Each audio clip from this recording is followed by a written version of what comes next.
Epidemic or mass hysteria is scientifically defined as a contagious dissociative phenomena that takes place in large groups of people or institutions under conditions of anxiety. They typically happen in schools, concerts, protests, religious gatherings, but can also extend to state or even countrywide now that the internet made the world closer and smaller than ever. Here are the most bizarre cases. Are you ready?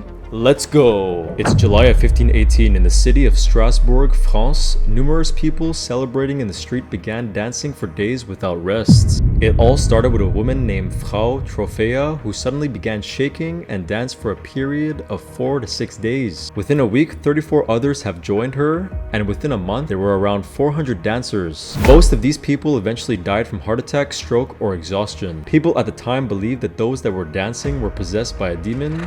Later, the case was dubbed Dancing Mania or the Dancing Plague of 1518. The Tanganyika laughter. In 1962, near the village of Kashasha, Tanzania, a joke was told in a boarding school, and that this joke triggered a small group of students to suddenly start laughing hysterically. The laughter, however, perpetuated itself, far transcending its original cause. Due to an out-of-control situation, the administration was forced to shut down the entire school. The laugh continued spreading to the parents of the children. One village to the next, it continued compromising thousands of people.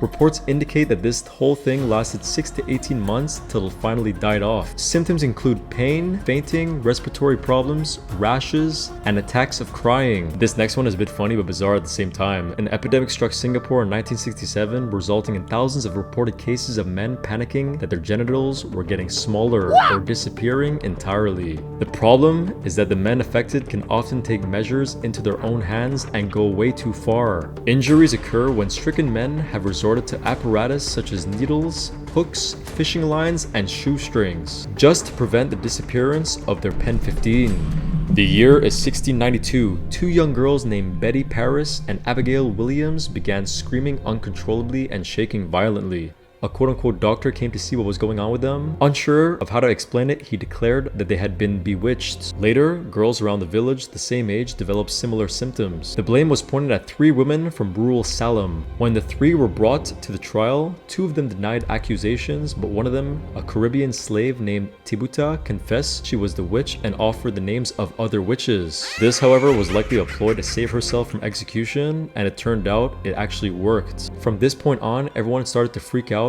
thinking that everyone else around them had been a witch or affiliated to one. 1 year later, they put the trials to a halt to have more evidence rather than just visions and rumors. But by that time, 19 people have been hanged, 7 died in jail, and 1 man was stoned to death. If you guys want more videos like this in the future, drop it down in the comment section below and let me know your thoughts. Make sure to sub and like the video if you can. I'll be seeing you guys in the next show. Peace!